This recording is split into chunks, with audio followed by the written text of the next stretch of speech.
Yeah, welcome to Bar Mills. Our clinic today is going to be on mortaring brick. We're going to look at it on MDF. We're going to look on it plastic. We're going to look at the materials we need, how to do it, how to weather it. Real simple, easy, quick way to do it. So with that, we'll start and move on, and let's look at some of the parts of stuff we're going to use. I'm going to start this clinic with going over the colors of bricks that we're going to use. Depending upon the area in the country that you live, we're going to have red brick or orange brick or dark red brick. It all depends upon the clay that's used in the brick. I like the orange brick because it kind of represents an older brick. So orange works really good for me. There's multiple colors of orange. Don't get the bright orange, get the subdued oranges. And you can start with just painting your whole section of your brick with just one color. The other option you can do is, I don't know if you can see it on this one, but you might be able to, is I put it on here with a brick. The brick layer first is orange, and then I'm going to take a sponge and I'm going to put some reds over it lightly, so it's not one uniform color. Real simple, real easy. Don't go crazy, but it just gives you not a uniform color, but a multiple of colors. Once you get your overall color, you can see on this little piece we've done this. This is with the original natural color of the material. This is with the orange. We've gone back and painted a few of the bricks a different color, usually a brown, a darker brown, or things like that. And this would be mostly on the back of the building, not on the front so much, because front of the building would be the good bricks, on the back of the building would be cheap bricks.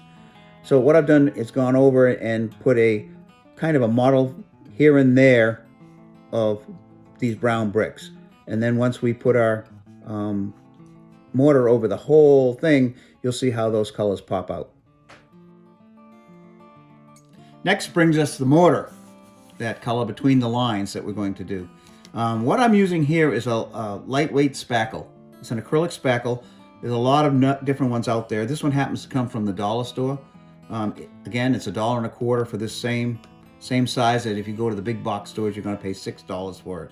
And I think this inexpensive stuff kind of lasts longer in the tube. It's a paste, kind of a thick paste, almost like a soft plaster, and it goes on very easy.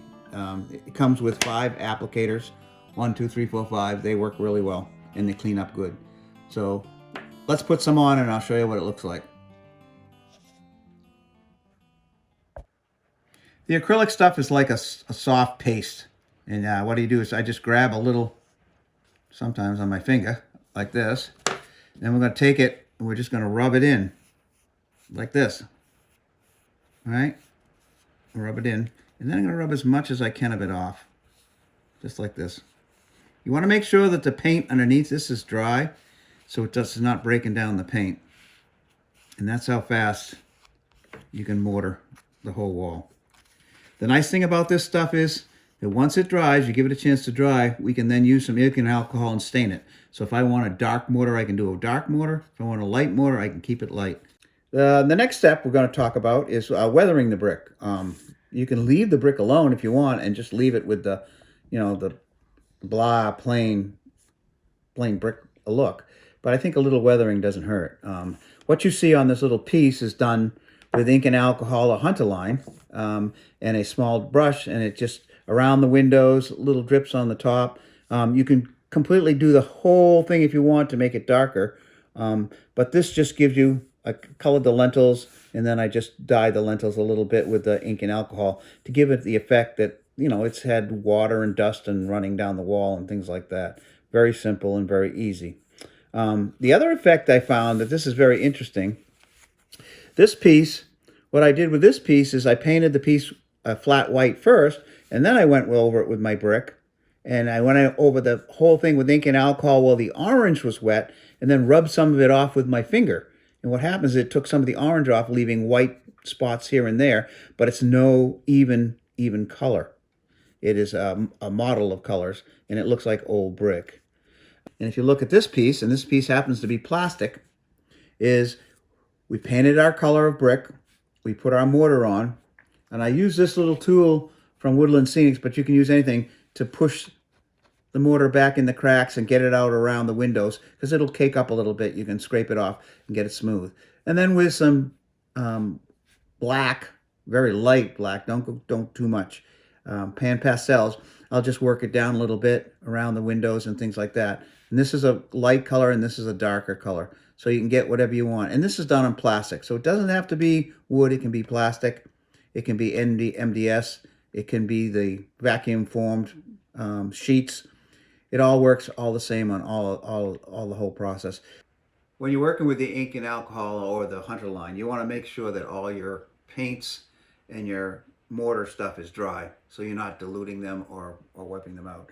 The other thing you're looking at here is a blank wall, no windows, very little color.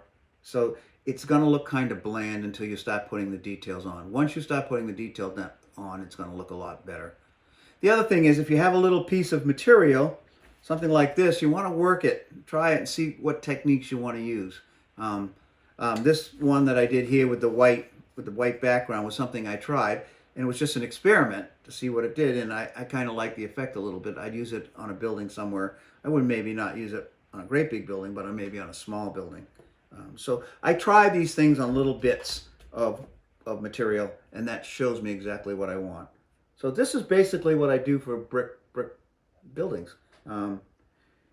It's easy to do it every time the same way. I get the same results. I can make it lighter, I can make it darker, I can make it really weathered or less weathered. So the easy way is mortar is acrylic spackle. One time is out there, there's a bunch out there. And just put it on, let it dry.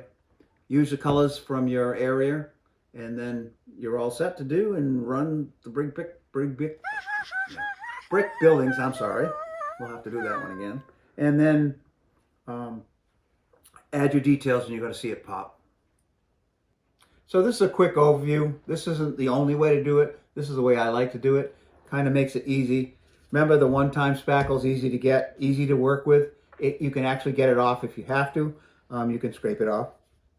So you remember that you want to get the spackle.